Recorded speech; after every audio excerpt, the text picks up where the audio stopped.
Hey guys, it's me Nina and welcome back to Nina Story. Rasanya macam dah lama sangat aku tak cerita seram dekat korang kan? Okay, tak apa. Hari ni aku ada beberapa cerita seram yang aku nak kongsi dekat korang. Korang mesti pernah dengar barang antik ataupun barang lama. Tak dapat dinafikan sebenarnya ramai peminat yang sukakan barang-barang lama sebab nampak macam vintage, lepas tu nampak eksklusif sikit. Lagipun barang-barang antik ataupun barang-barang lama ni macam susah sikit untuk didapati. Cerita yang aku nak share dengan korang pada hari ni memang ada kaitan dengan barang antik, yang mana dikatakan si pembeli tadi tu telah diganggu oleh penunggu barang tadi. So hari ni aku akan story dekat korang beberapa kisah seram tentang barang antik ataupun barang lama. So without wasting any time, let's get started.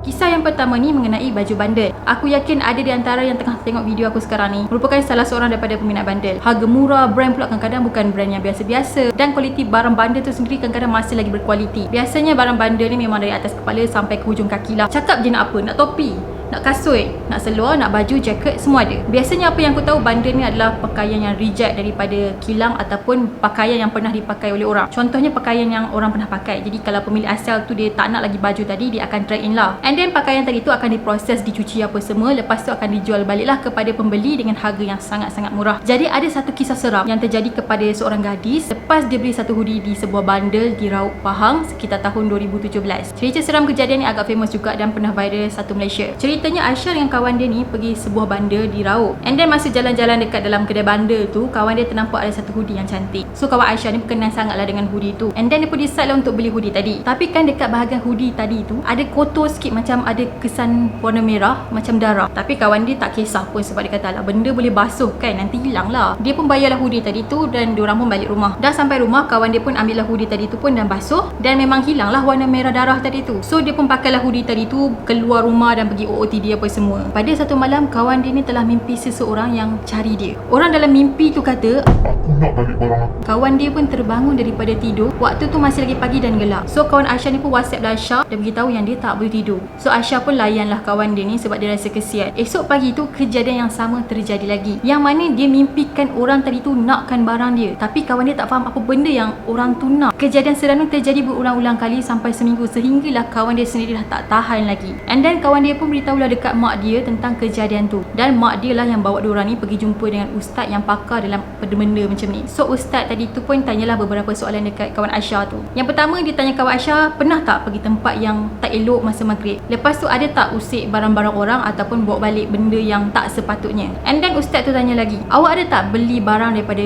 kawan-kawan awak ataupun beli barang daripada kedai-kedai yang pelik? Lepas tu kawan dia pun fikir, ada ke benda yang aku beli benda pelik-pelik ni? Lepas fikir dia pun kata, tak ada ustaz, saya tak ada beli benda-benda yang pelik. Lepas dah balik pada rumah ustaz tu, kawan Aisyah ni pun ceritalah dekat dia apa yang terjadi, apa soalan-soalan yang ustaz tu tanya dekat dia. And then si Aisyah ni macam terfikir tau. Diorang kan ada pergi bandar dekat Raub hari tu, dan kawan dia ni ada beli hoodie, dan dekat hoodie tu pula ada tombok darah dekat leher tu. So Aisyah pun beritahu dekat kawan dia yang diorang kan pernah pergi bandar dan beli hoodie. Dan kawan dia pun macam, betul juga kan, mungkin ada kaitan dengan hoodie yang dia beli dekat kedai bandar tu. Diorang pun jumpa balik ustaz tadi, dan ustaz tadi tu pun pesan supaya diorang ni pergi jumpa dengan owner bandar tadi. Disebabkan mimpi yang berulang-ulang tadi tu menyebabkan kawan dia ni memang sangat-sangat takut dan terpaksa tidur dengan adik-adik dia. Ustaz tadi tu pun ada jugalah bagi air penawar dekat kawan Aisyah tu untuk direnjes-renjeskan kat katil. Mungkin dengan air penawar tu, kawan Aisyah ni takkan mimpi yang bukan-bukan. So suatu hari ustaz tadi dengan diorang berdua pun pergilah kedai bandar tu. Diorang tanya dekat owner tu pasal baju hoodie yang kawan Aisyah tadi beli. Awal tu memang owner tu tak nak buka mulut, tapi lama-lama dia nak cerita jugalah sebab ada ustaz juga kat situ kan. Dia pun cakap yang hoodie tadi tu sebenarnya diambil daripada orang yang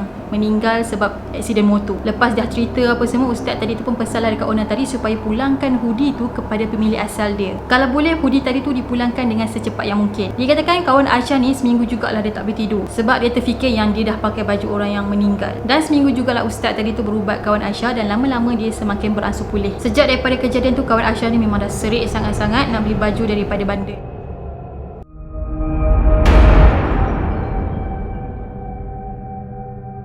Kisah ni pula terjadi kepada sebuah keluarga yang baru pindah rumah. Diorang pindah ke sebuah rumah yang diorang baru beli, tapi rumah diorang yang beli ni masih lagi kosong. Jadi diorang pun belilah barang perabot sikit demi sedikit. Sampailah rumah diorang ni dipenuhi dengan barang-barang perabot. Tapi si isteri ni telah decide barang-barang dalam bilik tidur diorang, isteri dia kata nak beli barang-barang terpakai je. Jadi bila beli barang terpakai ni, jimatlah kos diorang sikit. Dan harga perabot barang terpakai ni dia taklah semahal macam perabot baru. Isteri dia pula memang jenis yang tak cerewet dan tak kisah kalau beli barang-barang yang terpakai. Suatu hari si suami ni telah pergi ke sebuah kedai perabot terpakai. terpakai. Sampai dekat situ dia pun rambang mata lah sebab barang-barang dekat sana walaupun barang terpakai tapi semua masih lagi cantik dan nampak macam baru. Akhirnya si suami tadi dia telah decide untuk pilih set bilik tidur yang diperbuat daripada kayu. Ukiran kayu pada katil tadi tu memang nampak sangat-sangat cantik dengan ukiran tradisional pada bahagian kepala katil tu. Lepas tu pula dekat bahagian kepala katil tu ada juga hiasan yang menggunakan kain baldu dan ada satu ruang simpanan rahsia di katil tu. Ruang tadi tu dikatakan sangat-sangat sesuai lah nak simpan barang-barang berharga macam emas ke, macam duit. Jadi si suami tadi tu pun belilah set katil tu dengan harga RM1,200 je. Sampai je set katil tu dekat rumah diorang, isteri dia memang happy sangat-sangat lah sebab set katil tu memang kena sangat dengan taste dia. Tapi seminggu selepas diorang guna katil tadi, isteri dia mengadu dekat si suami yang dia selalu mimpi benda-benda yang mengerikan dan menyedihkan. Semua mimpi tu terjadi setiap kali dia tidur atas katil kayu tu. Isteri dia selalu mimpi sedih berkaitan dengan anak-anak diorang yang mana kadang-kadang dia mimpi anak diorang ni kena sembelih, anak diorang ni lemas, tak pun dia mimpi kena bunuh. Jadi mimpi tu memang sangat-sangatlah mengganggu perasaan isteri dia. Asal je isteri dia tidur atas katil tu, confirm dia akan mimpi benda yang bukan-bukan, tak kira lah siang ke malam ke, sama je. Lepas tu setiap kali mimpi ngeri, isteri dia akan terbangun daripada tidur dalam keadaan yang berpeluh. Kalau isteri dia mimpi sedih pula, bila terbangun tu mesti air mata bini dia dah berjurai gitu. Mimpi tadi tu membuatkan isteri dia rasa macam benda tu sangat-sangat real. Si suami ni sebenarnya dia tak pernah lagi tidur atas katil tu sebabnya dia ni ada masalah dengkur yang sangat-sangat teruk. So dia dengan isteri dia memang tidur bilik yang berasingan. Lepas tu katil tadi tu memang just digunakan oleh isteri dia dan anak kedua diorang. Manakala si suami tadi tu pula dia tidur dalam bilik kosong yang kecil sikit lah dekat dalam rumah diorang tu. Mimpi ngeri, mimpi sedih ni terus terjadi sampailah isteri dia terjumpa ada rambut yang putus dekat atas katil tu. Tapi isteri dia kata tu bukan rambut dia, tak tahu tu rambut siapa. Setiap kali nak tidur dekat atas katil tu, isteri dia memang dah berwuduk, dah baca doa, pelindung apa semua, tapi still juga dia akan mimpi benda-benda yang mengarut. Si suami tadi tu pula masih cool, relax dan tak fikir yang bukan-bukan. Bagi dia mimpi bini dia tu mungkin just sekadar mainan tidur. Pada suatu hari pada pukul 3 petang, si suami tadi telah tertidur atas katil dan dia telah bermimpi dia berada dalam sebuah flight. Tiba-tiba flight yang dia naik tu telah hilang kawalan dan terus menjunam jatuh ke bawah and then telah terhempas di dalam laut. Dalam kejadian tu semua penumpang meninggal kecuali dia seorang je yang hidup. Dan si suami rasa mimpi tu seolah-olah sangat-sangat real, macam betul-betul terjadi. Sampaikan bila dia terbangun daripada tidur tu, dia rasa sangat-sangat takut, badan dia berpeluh dan menggeletar. Time ni lah baru dia rasa mungkin apa yang isteri dia beritahu dekat dia selama ni adalah benda yang betul. Dan mimpi-mimpi yang isteri dia pernah mimpi sebelum ni dan apa yang dia mimpi tadi tu macam ada kaitan dengan katil yang diorang tidur. Sebabnya selama diorang tidur, diorang tak pernah mimpi yang bukan-bukan. Pada suatu hari masa diorang duduk berdua tu kan, jadi si suami ni pun ceritalah yang dia mimpi macam ni and then dalam mimpi dia tu ada makhluk yang macam ni. And then si isteri tu bercakap makhluk yang suami dia mimpi tu ada juga dalam mimpi dia. Maksudnya diorang berdua ni telah mimpi makhluk yang sama. Selain tu suami dia juga pernah kena tindih masa dia tengah tidur. Lama-lama diorang telah decide untuk buang je set katil tadi. Lepas set katil tadi dibuang, diorang memang tak pernah lagi mimpi benda-benda yang pelik. So sebenarnya mungkin katil tadi tu kan dia ada penunggu dia yang jaga. Sebab itulah bila diorang tidur dekat katil tu, diorang mimpi benda yang bukan-bukan. Korang rasa apa?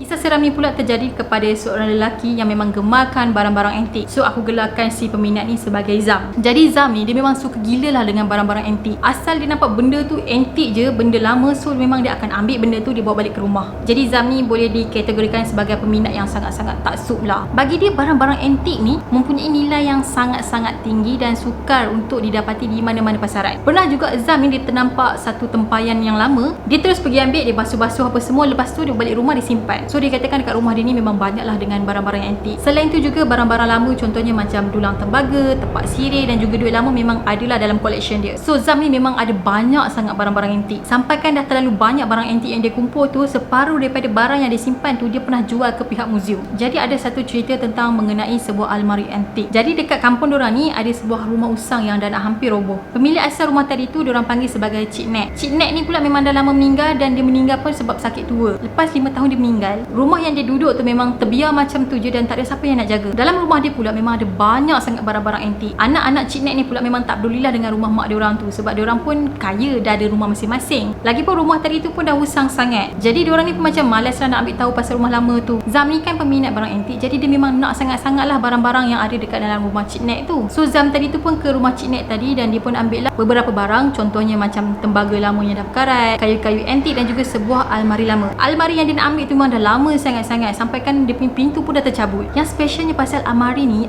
langsung tak guna paku. Dia je sambung-sambung, lepas tu selit sampailah terbentuknya sebuah almari. Zam tadi lagi lah excited bila dia tengok betapa istimewanya almari lama tu. Jadi Zam dengan adik dia pun sambung-sambunglah bahagian almari yang dah tercabut tadi tu. Lepas tu Zam ni ada jugalah repair bahagian-bahagian yang dah rosak, apa semua dia buat jadi lagi perfect. Bila dia dah siap restore almari tadi, hasil dia memang sangat-sangat cantik. Dekat almari tu ada lukisan burung phoenix yang berekor panjang sampailah ke bawah. Jadi lukisan phoenix tu dia ada dekat pintu sebelah kiri dan juga pintu sebelah kanan. Dekat mata burung phoenix tu pula ada sebiji batu bulat yang berwarna hijau. So memang nampak sangat-sangat cantik. Lepas tu kaki almari tu pula ukiran dia kaki singa. Manakala ukiran burung tadi tu pula dikelilingi dengan bunga matahari dan juga daun-daun ukiran Melayu. Jadi almari tu sebenarnya adalah kombinasi daripada budaya Cina dan juga budaya Melayu. Lepas Zam ni dah restore balik semua dia punya almari tu, dan dia pun minta lah tolong adik dia untuk angkat almari tadi tu masuk ke dalam store dia. Dalam bilik store ni memang penuh dengan barang-barang antik dia. Bilik tu memang Zam jarang-jarang tidur, kadang-kadang je dia tidur dekat situ. So biasanya bilik tadi tu digunakan oleh adik Zam lah untuk study. Suatu hari adik Zam ni nak study dekat bilik store tu, and then dia pun rasa penat dan dia pun nak tidur. Dan pada masa ni lah adik Zam ni ternampak mata burung tadi tu yang berwarna hijau tu berputar-putar dan bersinar-sinar, seolah-olah mata burung tu hidup. Dalam bilik yang gelap tu juga adik Zam tu nampak mata burung tu seolah-olah macam tengah berkedip. So tunggu apa lagi, adik Zam ni pun terus larilah keluar daripada bilik tu. Sebelah store tadi tu ada satu lagi bilik kosong. Jadi antara dua bilik ni cuma dibahagikan dengan satu papan plywood yang nipis. Adik Zam ni sebenarnya kan dia pernah dengar bunyi pintu almari tu dibuka secara perlahan-lahan. Jadi bila pintu almari tu dibuka kan dia macam bunyi krek macam tu.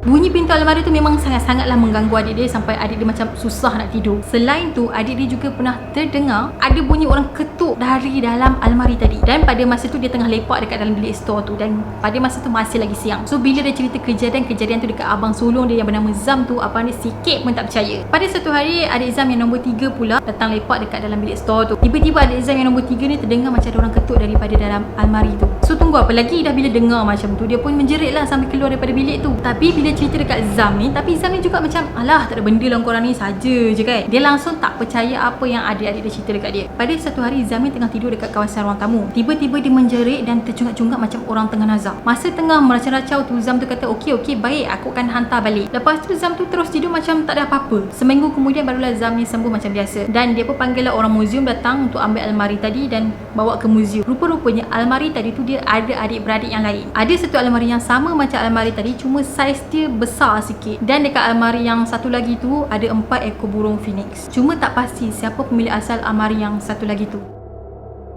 Okay guys, pasal almari tu aku rasa mungkin almari tu sebenarnya ada penunggu dia. Kalau orang dulu-dulu lah kan, macam orang dulu-dulu biasanya dia akan bela tau untuk macam jaga rumah dia ke apa, tapi tak pastilah. So apa pendapat korang tentang almari antik ni? Cuba korang komen kat bawah sikit.